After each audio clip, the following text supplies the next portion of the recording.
Hello, everybody. This is Minister Charles Nolen, Rolling with Nolan, a Top Hat production, and I'm putting together a little show that includes the real a dog. He's got something to say about a lot of things, so I highly recommend you go and visit his YouTube channel and check him out. But right now, I just wanted to run a specific event that he's doing, and I want you to listen to it and let me know what you think, because that would be really, really, really, really cool if you liked it and what he had to say. He's very much a MAGA supporter, and well, here goes nothing. Let me know what you think, okay? Boy, we do know that the Democrats been lying to the American people for a long time, especially when we got this top 10 list of all these Democrats who just messed over the American people, don't care about us. And a lot of these people thought that we forgot about this, but we didn't. That's why I'm glad we got President Trump right now as the president of the United States. Hit that subscribe button and check this out. Top 10 politicians who f***ed over the American people. Number 10, Nancy Pelosi. Pushed $5 trillion in relief bills, adding $3 trillion to debt, while 60% of small businesses got no aid. Number 9, Joe Biden. His $1.9 trillion rescue plan spiked 9.1% inflation, costing families $12,000 extra, a burden 65% of voters slammed. Number 8, Mitch McConnell. Backed $1.9 trillion in tax cuts for the rich, leaving 70% of workers with stagnant wages, despite promises. Number 7, George W. Bush. His $3 trillion Iraq war, based on false WMDs, lost 4,500 Americans and drained taxpayer wallets. Number 6, Barack Obama. His $800 billion stimulus added $8.3 trillion to debt, with only 3% for jobs, leaving 8 million unemployed. Number 5, Alejandro Mayorkas. Allowed 8 million border crossings, costing $150 billion yearly, overwhelming cities and 67% of voters. Number 4, Paul Ryan. His $1.9 trillion tax cuts bloated deficits, giving 83% of benefits to the top 1%, screwing the middle class. Number 3, Hillary Clinton. Her private email server hid 33,000 emails, eroding trust, and her $145 million donor ties fueled elite favoritism. Number 2, Chuck Schumer. Pushed $3 trillion in spending bills, claiming deficit neutral, but added $2 trillion to debt, hitting taxpayers hard. Number 1, Kamala Harris. Dodged the border crisis as czar, letting 8 million migrants strain resources, fucking over 70% of pissed off Americans. Right? Boy, we do know that the Democrats been lying to the American people for a long time, especially when we got this top 10 list of all these Democrats who just messed over the American people, don't care about us. And a lot of these people thought that we forgot about this, but we didn't. That's why I'm glad we got President Trump right now as the president of the United States. Hit that subscribe button and check this out. Top 10 politicians who f***ed over the American people. Number 10, Nancy Pelosi. Pushed $5 trillion in relief bills, adding $3 trillion to debt, while 60%. As you can see, we have an issue, and the issue is that these people do not care about us. All they care about is themselves. And we have to do something more than nothing about it. Nancy Pelosi, Chuck Schumer, and all these other Democrats, that's why I affectionately call them Democrats, because they're Democrats and they're at the upper echelon of the toilet bowl. If there is such a thing after it's been thoroughly used and abused. But anyway, that's really what I'm laughing about, and I'm having a good time with that. And I hope that you will, come around and see what I see, and wonder what the next thing is that we will have that will bring us peace and harmony. And here, let's tune in to see a little bit about the Washington Redskins that is on Fox News right now.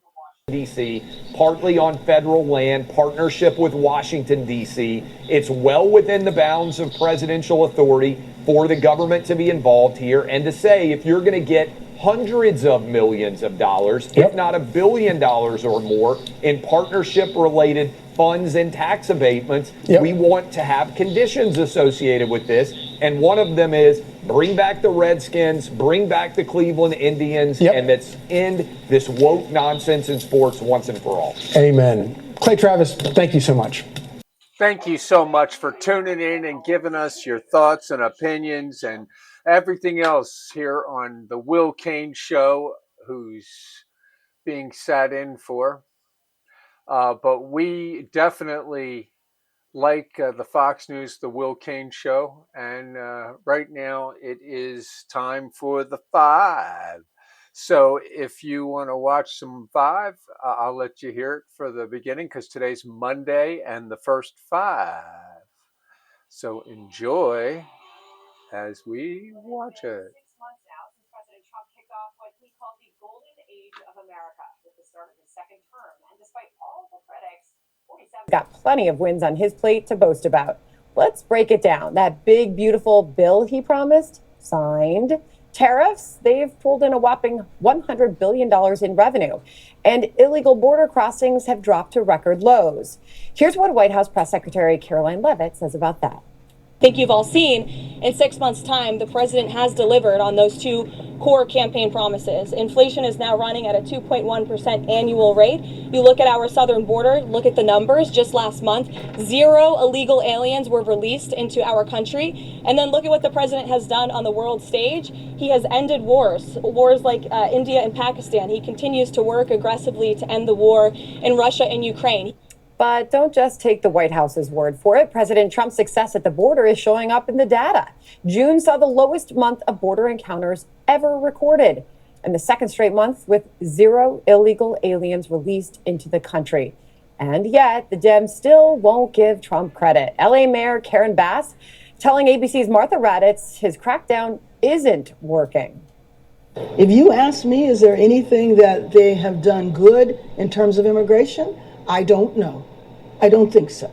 I think that the viewpoint has been punitive, has been let's make it as miserable as possible so that these people don't come. So what does that tell you, Harold? Is your party going to acknowledge any of these wins, border, economy, trade, or otherwise? So it's good to be with you. Hope you had a great weekend. I give the president high marks on the border, like a lot in the polls do. I give the president high marks on being the first president in my lifetime with the enormous coordination we had with the Israelis to be able to set back. We can argue over 6 months, 6 years, it was a success to set back the nuclear program. I give him great credit to get our European allies in NATO to spend 5% on defense. I now hope he capitalizes and leverages that to say to Putin, you may get Crimea, but if you attack anything else, we're going to let them in NATO right away, but I'll let the president and his team negotiate that. And as you said, the tax and spending bill. But Sandra, Democrats and I are not the problem. The polling right now shows, and I said this when Joe Biden was in office, when his team would run around saying the economy is going great, things are going well. I said, some of the numbers may say that, but the polls don't say that. People don't believe they're doing well. If you look at some of the polling, surprising to me, the president's underwater on the economy. Surprising to me, he's underwater on immigration. My theory on immigration is we support him hugely on the border. I'm part of the group that supports him on the border. But I think when we get to, and I say this all the time on the show, the hierarchy of deportations, who gets deported once you get beyond the worst being the first, I think a lot of Americans are wrestling with that issue. So if I were the president, I certainly would be talking the way he's talking these first 6 months. I think that the next 2 weeks probably for many people, including business leaders in the country, whether or not the president's able to get tariff and trade agreements with some of our allies and even some of those who are not our allies, I think will even help influence that economy number, which I was surprised by. I didn't think the president would be underwater as much, particularly since the tax and spending bill got passed. But These are American people who are living their lives who are responding to these polls. Well, I suppose the polls can come and go and they can change in a heartbeat, but the data really speaks for itself. Jesse, can Democrats continue to not deny that the president's policies at the border are working? The economy, as the Wall Street Journal put in a recent headline, is regaining its swagger? Well, I don't know why Harold mentions polls. Trump's going to be president for life. Isn't that what they said? Well, who cares about re-election? He's just going to stay there. There's a lot of great things happening, and we'll get to that. But there are certain things that I am not satisfied with so far in the first 6 months. We haven't invaded Greenland yet, and the clock is ticking. I also want to see the Fort Knox tour. Whatever happened to touring Fort Knox? Is the gold there? Is it not there? We need to know. Paulie P. has yet to be indicted on insider trading, and every day that goes by with him as a free man is a day that corruption lives on. The tax cuts weren't deep enough. They should have been much deeper. And I'm not saying that from a selfish perspective at all, Harold. Stop looking at me. What perspective are you coming from? From a policy perspective, that would have been much better. And he should have hired more Fox hosts. The fact that he couldn't find an extra job somewhere for Will Cain. I mean, have you seen the 4 o'clock? I'm missing Cavuto at this point. It's gotten so bad. But behind the scenes, there's so many good things happening. Oh my God. We are now breaking ground on a rare earth mineral mine in Arizona. We're starting the first nuclear power plant in 15 years. We're selling an enormous amount of natural gas to the Europeans, and it's not even 2% they paid their NATO dues up. It's now 5%. AI data centers, they're doing ribbon cutting ceremonies every single day, and we are revitalizing American shipbuilding. But it is interesting, this media now are admitting that the president does control the border, and it has nothing to do with Congress. So I'd be interested to see the next Democrat president, when they get into the White House, and if they open the floodgates again, that has to be covered as a choice. He cannot blame Trump. They cannot blame Congress or funding. The next Democrat president that comes in and they reverse Donald Trump's border policies and we have another invasion, the media has to treat that as a decision the president is making. Because now we know he has the tools to do it without Congress. I promise I won't do it. Yeah, I mean, Katie. Good for Katie, I like that. To Jesse's point, I mean, even Martha Raddatz in that interview we just showed a bit of says whatever they're doing is certainly working at the border itself. An acknowledgement that, to Jesse's point, the president is controlling the border. It proves it was all a choice. And when you take care of the border, you then can focus on interior enforcement, this deportation task force they're implementing in cities across the country, getting rid of criminal illegal aliens, but also it really helps take pressure off of public service systems, taxpayer-funded systems like hospitals, schools, public transportation, etc. So that is a long-term thing that will play out and help.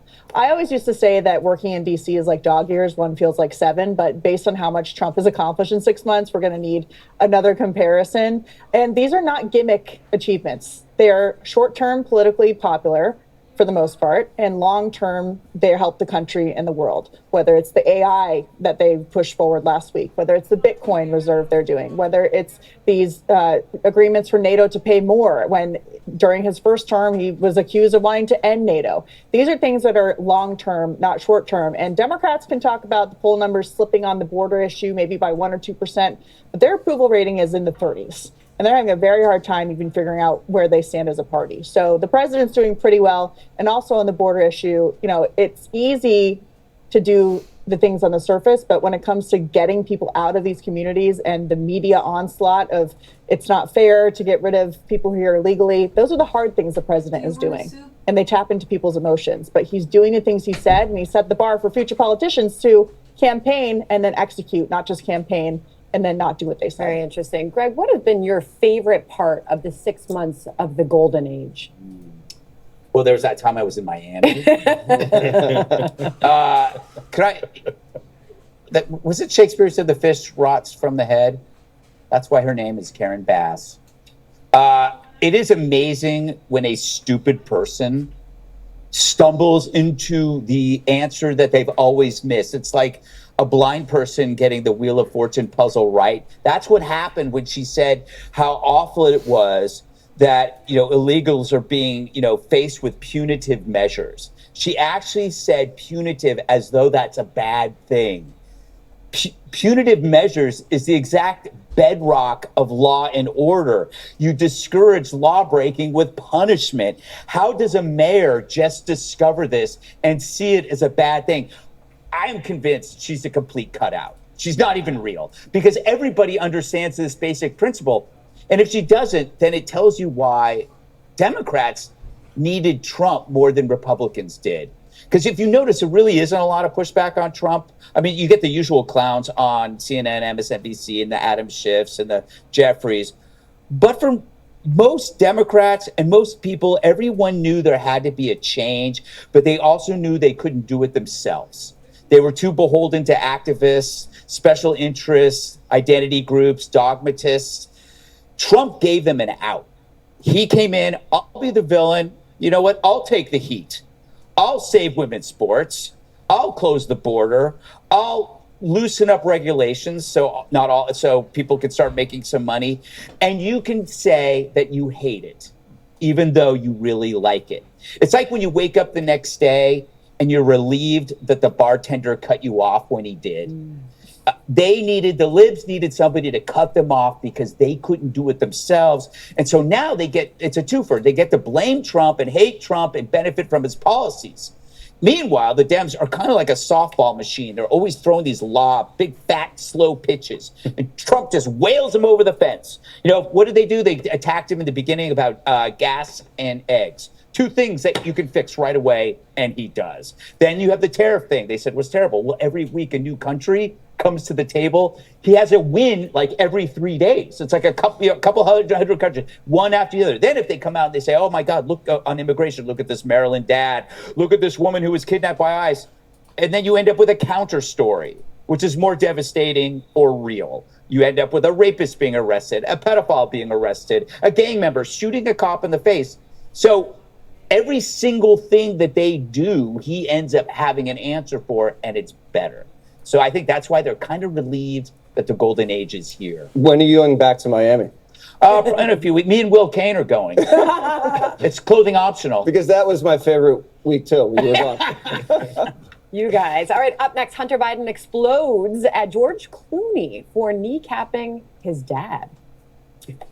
Him and everybody around him. George Clooney is not a actor. He is I don't know what he is. He's a brand.